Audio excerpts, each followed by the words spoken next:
दूध हा एक संपूर्ण आहार मानला गेलेला आहे. दुधामध्ये असणाऱ्या पोषक तत्वामुळेच दुधाला आयुर्वेदामध्ये रसायनाचा दर्जा सुद्धा दिलेला गेला आहे. भारतीय संस्कृतीमध्ये त्याचमुळे गाईला आईचा सुद्धा दर्जा दिलेला आहे. अशा पद्धतीने परिपूर्ण असणारं दूध मात्र अनेक रुग्णांमध्ये आता दूध पचत नाही अशा प्रकारच्या तक्रारी ऐकायला मिळतात. बऱ्याच वेळा दुधाची ॲलर्जी आहे किंवा दूध घेतल्यानंतर ते पचत नाही म्हणून बरेच लोक दूध बंद सुद्धा करतायत. अशा वेळेस दुधाबाबतीत कुठल्या चुका केल्यामुळे दूध पचत नाही, दूध पचवण्यासाठी त्याला कुठल्या पद्धतीचे बदल आपण पचनाच्या बाबतीत केले पाहिजे हेच जाणून घेऊया आजच्या व्हिडिओच्या माध्यमातून. तत्पूर्वी चॅनलवर नवीन असाल तर चॅनलला लाईक, शेअर आणि सबस्क्राईब करून घ्या, जेणेकरून आमचे व्हिडिओ आपल्यापर्यंत सगळ्यात आधी पोहोचतील. नमस्कार, मी डॉक्टर विशाल राठोड, आयुर्वेदाचार्य. गेली 17 वर्ष आयुर्वेदाची प्रॅक्टिस मी येथे करतो.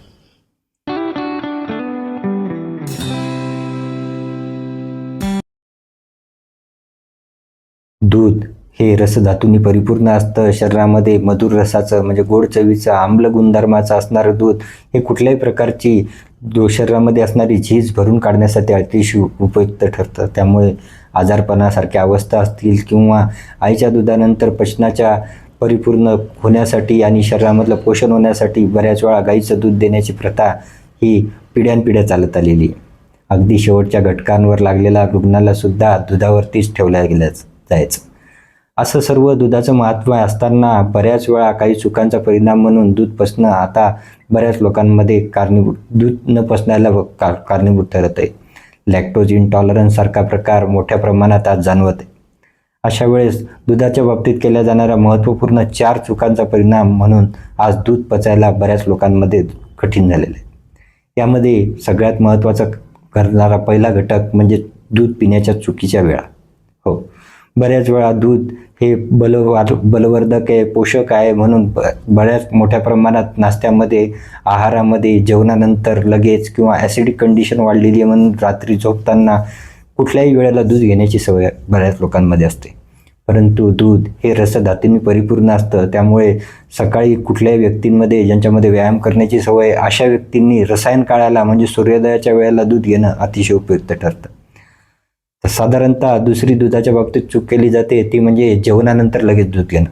हो, दूध हे पाचक नसतं, त्यामुळे त्याला पचवावं लागतं. त्यामुळे जेवणानंतर लगेच दूध घेणं हे पचन संस्थेवरती परिणामकारक ठरतं. त्यामुळे शरीरातलं पित्त विदग्ध होतं आणि ढेकरा, मळमळ, उलट्या होणं अशा प्रकारे त्रास जाणवतात. त्याचबरोबर दुधासोबत घेतल्या जाणाऱ्या खारी, टोस्टसारख्या खाऱ्या गुणधर्माच्या गोष्टी ह्यासुद्धा दुधाचं पोटामध्ये गेल्यानंतर दूध फाटण्यासारखे प्रकार जाणवतात. त्यामुळे सकाळी उपाशी पोटीला सूर्योदयाच्या वेळेला दूध घेणं, व्यायामानंतर दूध घेणं, त्याचबरोबर रात्री झोपताना दूध घेणं हे सुद्धा योग्य ठरतं. साधारणतः जेवणानंतर किंवा पचनापासून 4 तासाच्या वेळा टाळून दूध जर घेतलं गेलं तर बऱ्याच वेळा दूध हे अतिशय परिपूर्ण आणि बलवर्धक ठरतं. त्यामुळे सूर्योदयाला उठल्यानंतर दूध घेणं किंवा रात्री जेवणानंतर 3 तासांनी झोपताना 1 कपभर किंवा 1 ग्लासभर पचनानुसार किंवा व्यायामानुसार दूध घेणं हे योग्य ठरतं. दुधाच्या बाबतीत केली जाणारी दुसरी महत्त्वपूर्ण चूक म्हणजे दूध आणि फळं एकत्र घेणं. मिल्कशेकसारखे दुधात केल्या जाणाऱ्या प्रकारामुळे मात्र 2 भिन्न योनीतून मिळणारे हे प्रकार म्हणजे एक वनस्पतीपासून मिळणारा आणि दुसरा प्राण्यापासून मिळणारा एकत्रित केला जाणारा प्रकार हा विरुद्धांना ठरतो आणि त्वचा रोगाला सुद्धा कारणीभूत ठरतो. म्हणून दुधापासून मिळणारे गुणधर्म हे फायदे होण्याऐवजी नुकसान मात्र व्हायला लागतं. त्वचा रोगासारखे प्रकार होण्यामध्ये किंवा ऑटोइम्युनसारख्या विकारामध्ये वाढ होण्यामध्ये सुद्धा मिल्कशेकसारखे प्रकार हे महत्त्वपूर्ण कारणीभूत ठरतात.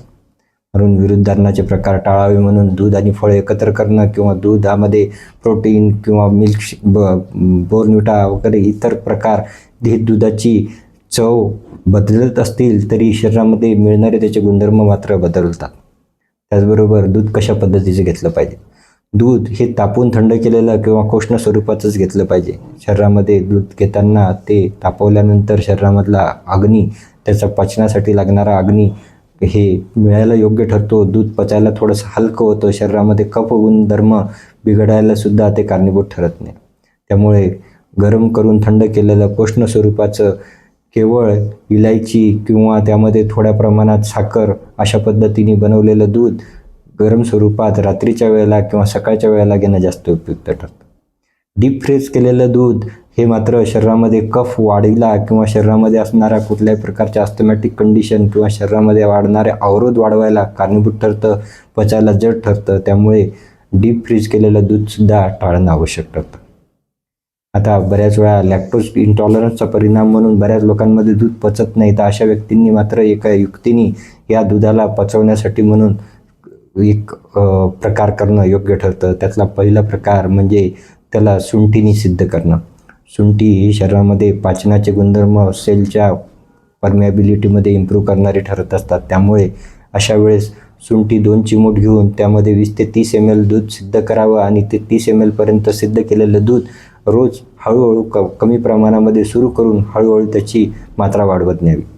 दुधामध्ये इतर गोष्टींचा समावेश करताना चवीसाठी म्हणून विलायची किंवा केशरनी सिद्ध केलेलं दूध मात्र योग्य ठरू शकतं. अशा पद्धतीने घेतलेलं दूध हे शरीराचे बलवर्धनासाठी उपयुक्त ठरतं, शरीराचे पोषक तत्वसुद्धा सुधारतं. आता दुधाला कुठला पर्याय म्हणून प्रोटीन किंवा इतर गोष्टींच्या आधारावरती त्याची तुलना करायची झाली तर मात्र सोया मिल्क किंवा इतर शेंगदाणा मिल्क या प्रकारचे इतरही मिल्क उपलब्ध असले तरी मात्र त्या दुधांपासून मिळणारे मानसभाव मात्र परिपूर्ण ठरू शकत नाही. गाईमध्ये असणारी सात्विकता किंवा प्रेमळपणा हा दुधामधला मानसभाव सुधारतं, त्यामुळे शरीरामध्ये सात्विक प्रवृत्ती वाढायला मदत होते. तेच जर दूध म्हशीचं घेतलं तर मात्र ते राजसिक किंवा तामसिक स्वरूपात ठरून शरीरामध्ये बलवर्धनासोबत आलस्य, निद्रा, अंगमर्दासारखे प्रकार वाढवायला कारणीभूत ठरतं. शरीरातला कफ वाढतो आणि शरीरामध्ये सुस्तीसुद्धा वाढत असते. त्यामुळे आपण दूध कुठल्या प्राण्यापासून मिळणारं घेतोय किंवा ते कुठल्या योनीतून येतं आहे हे सुद्धा शारीरिक कारणासोबत मानसभावसुद्धा पूर्ण करायला ठरत असतं. त्यामुळे दूध घेताना प्राण्यापासून मिळणाऱ्या गाईचं दूध हे सर्वश्रेष्ठच मानलं आहे.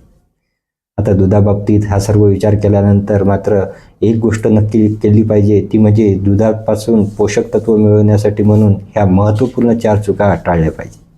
या 4 चुका टाळल्या तर दुधांपासून पाचन होण्यामध्ये, शरीरामध्ये बलवर्धन होण्यामध्ये, व्हिटॅमिन्स किंवा कॅल्शियमची कमतरता पूर्ततेसाठी म्हणून याचा उपयोग चांगल्या पद्धतीने होऊ शकतो. दूध शरीरामध्ये चांगल्या पद्धतीने पाचन झाल्याने मात्र शारीरिक आणि मानसिक भाव बलवर्धन व्हायला उपयोगी ठरतात.